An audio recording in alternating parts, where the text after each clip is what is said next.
E aí, galera do Tendência, aula de Biologia com a professora Ana Lia para o 3º ano, conteúdo Organelas Vegetais, aula 3. Agora, meus amores, nós falaremos dos plastos. Qual é a principal questão em relação aos plastos, o principal equívoco? Quando a gente pensa, e se a gente for ver e analisar aqueles desenhos das células anteriores, quando a gente pensa num plasto, a gente já acha que o único que existe é o cloroplasto. Porque é o mais importante, é o fundamental, é o que mantém a célula viva, claro. Só que os plastos em geral, aqui a gente tá vendo essas bolsinhas, e aqui realmente é um cloroplasto, eles podem ter vários tipos de substâncias e várias funções. No primeiro vídeo dessas aulas sobre organelas vegetais, eu até falei, toda célula vegetal, eu perguntei para vocês, realiza fotossíntese? Não, nem toda. As células que não são verdes, as partes não verdes de uma planta, não tem clorofila, não tem cloroplasto, não realiza fotossíntese. Mas as células verdes dessa planta produzirão a glicose para suprir a necessidade da planta e da alimentação da planta. Olha só, depois eu mostro depois eu falo o que significa essa foto, né? Porque a gente tá vendo aqui, ó, uma parede celular, normalmente geométrica, é uma foto, é uma lâmina, na verdade, de uma folha, é um corte de uma folha bem fininho. E uma coisa interessante que a célula vegetal, isso costuma ser perguntado nos vestibulares, é uma das poucas células que não precisam ser pigmentadas. Porque se tu vai numa aula de citologia, olhar no microscópio, todas as células que tu tá vendo lá receberam um corante pra gente conseguir visualizá-las, porque normalmente elas não têm uma cor que tenha um contraste com a luz. A célula vegetal, na maior parte das vezes, não precisa desse corante, porque esses plastos são bolsas que quase sempre carregam pigmentos. E esses pigmentos têm essa função aí de deixar bem visível o conteúdo celular. Outro detalhe importante, gente, quais são os tipos de plastos? A gente pode pensar, ó, aqui estão as células mães, digamos assim, que vão se diferenciar nos diferentes tipos de plastos. Então, tu pode colocar essa regrinha aqui, tu pode escrever aí no teu resumo. Existem os cromoplastos e os leucoplastos, tá? Esses aqui já são como se apresentam na célula adulta. Cromoplasto armazena pigmentos. Leucoplastos armazenam substâncias. Por exemplo, tu vai comer uma batata. O que é uma batata? Uma batata é um caule subterrâneo. Que cor é a batata antes da gente cozinhar? A gente corta ela ao meio. É verde? É rosa? É roxo? Normalmente é esbranquiçada. E o que tem? O que é o principal conteúdo celular ali das células da batata?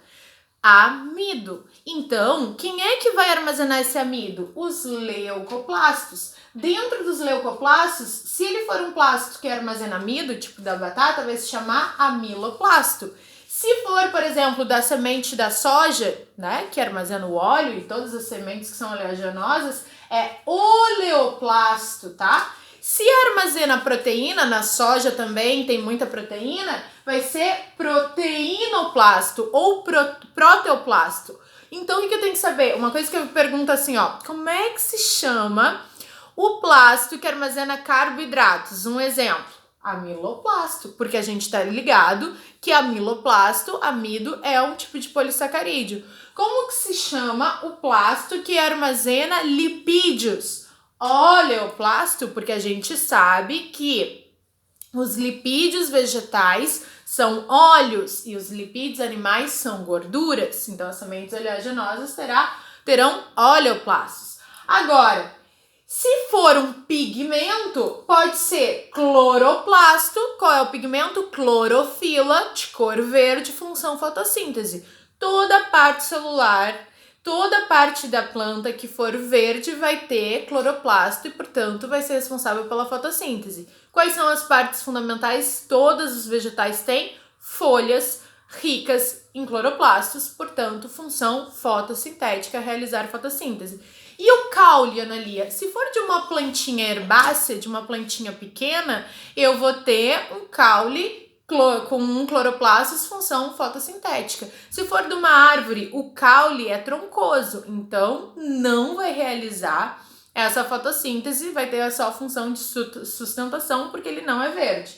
E aí, gente, a gente vai ter outros cromoplastos, por exemplo, os que armazenam pigmento vermelho. Até tem aqui ó, no próximo slide para vocês. Ó. Aqui ele fala mais do cloroplasto, função fotossíntese. A gente já vai ver essas partezinhas, particularidades do cloroplasto, tá? Mas aqui ele lembra dos outros cromoplastos. O xantoplasto armazena pigmento amarelo. O eritroplasto, eritro é vermelho, tanto que a célula vermelha hemácia do nosso corpo também é chamado de eritrócito. Eritro, vermelho, citocélula. Eritro é o pigmento vermelho, então se for uma planta com pétalas vermelhas é eritroplasto, se for amarelo, xantoplasto. E leucoplastos incolores armazenam amido, óleo, proteína em geral. Mas, basicamente, sobre plastos geral, era isso que tem que saber. Leucoplastos armazenam substâncias em geral, proteínas, lipídios e amido, carboidratos, e os cromoplastos, pigmentos. E vamos pensar assim, qual é a função do eritroplasto, que armazena pigmento vermelho?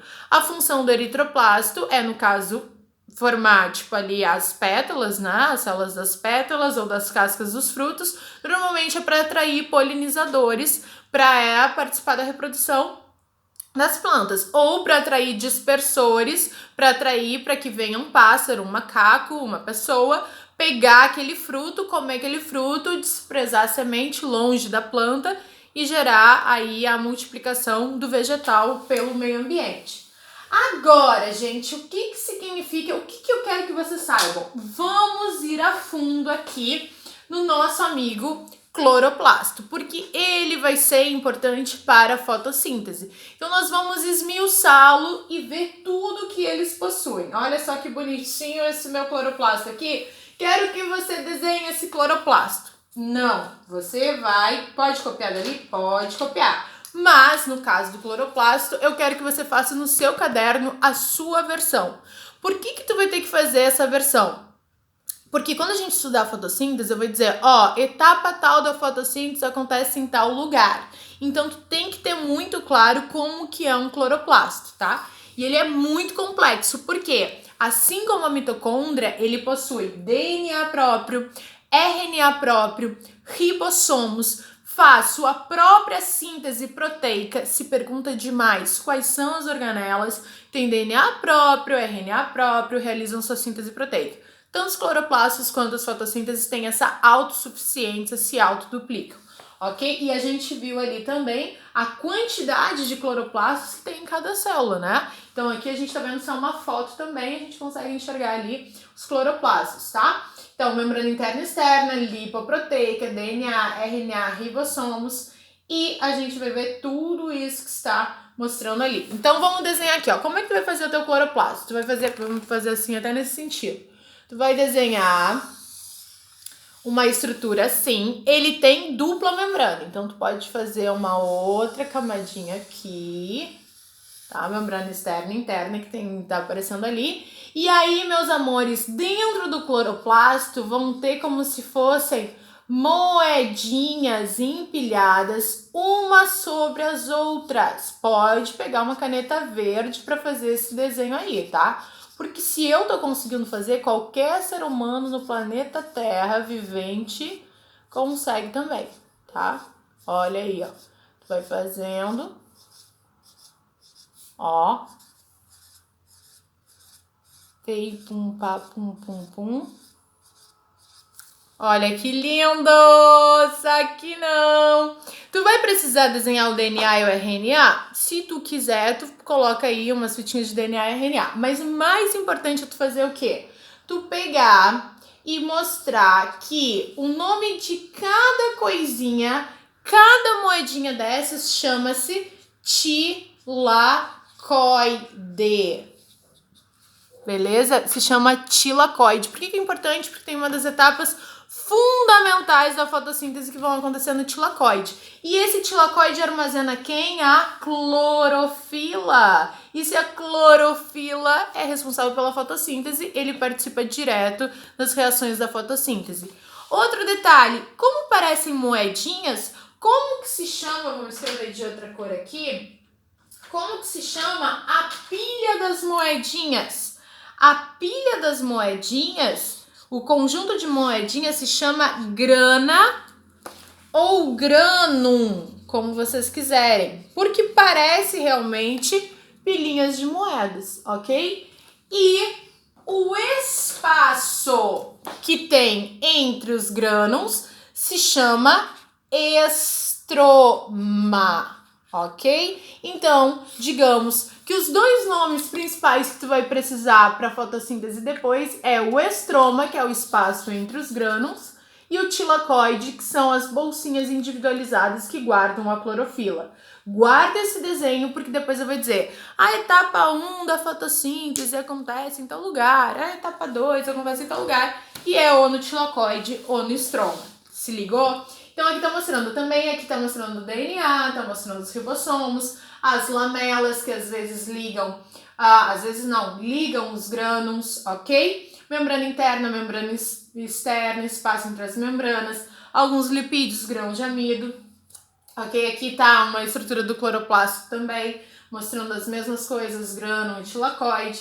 E aqui tá mostrando essa questão, ó, a folha, órgão fotossintético, um corte, vocês vão ver lá, a gente já viu ano passado na histologia vegetal, que eles têm uma membrana transparente, desculpa, uma camada de célula transparente, a célula, a folha.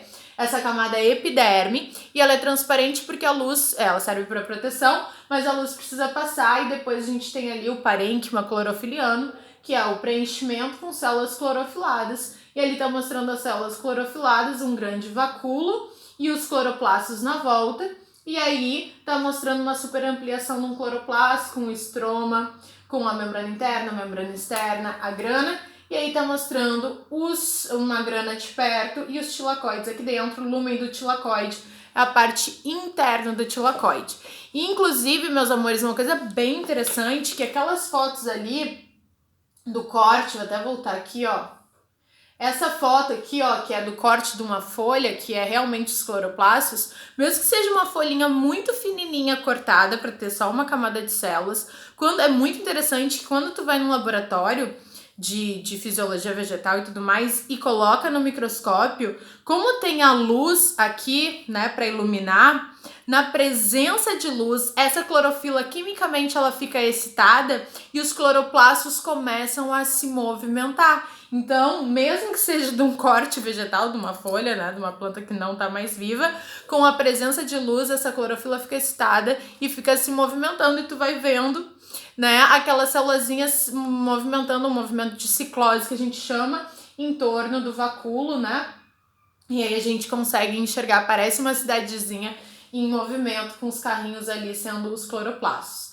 E aí, meus amores, pra gente concluir essa parte de cloroplastos, eu vou revisar uma coisa que a gente já viu, e agora do ponto de vista dos cloroplastos, que é a teoria da endossimbiose. Qual era a teoria da endossimbiose? Que as células, primeiramente, elas eram apenas procariontes, aí começou a acontecer uma invaginação aqui para formar o núcleo, a carioteca e as organelas membranosas, e que provavelmente procariontes aeróbios de vida livre, que tinham a função de pegar glicose e produzir ATP, que eram as mitocôndrias, invadiram essa célula e criou elas eram seres independentes que ao invadir uma célula procarionte maior, rolou uma simbiose em que era bom para os dois, na mitocôndria, né? Porque eles tinham abrigo e alimento e em detrimento disso eles produziam ATP para a célula mãe.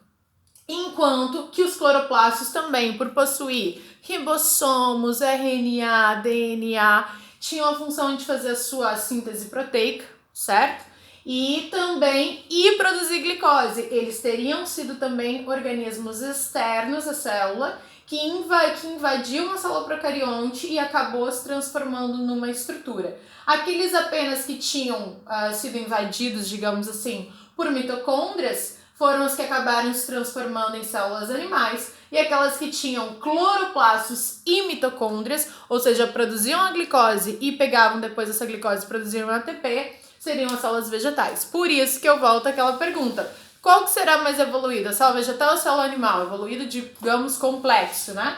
Talvez a célula vegetal. E aí a gente tem várias outras representações gráficas que mostram a mesma coisa, ó. O tempo, a invaginação ali, a mitocôndria invadindo, depois de ter mitocôndria, tem um cloroplasto, que seria um ser independente, invadiu e aí formou uma célula eucariótica fotossintetizante ancestral. E aí também é uma outra teoria, aqui no caso é a autogênica e endossimbiose. A autogênica é que da própria célula teria se transformado e formado uma estrutura tipo cloroplasto, mitocôndria, ou endossimbiótica, que é essa invasão e acabou acontecendo de virar uma estrutura permanente. Um detalhe importante, gente, somente só os vegetais fazem fotossíntese? Não.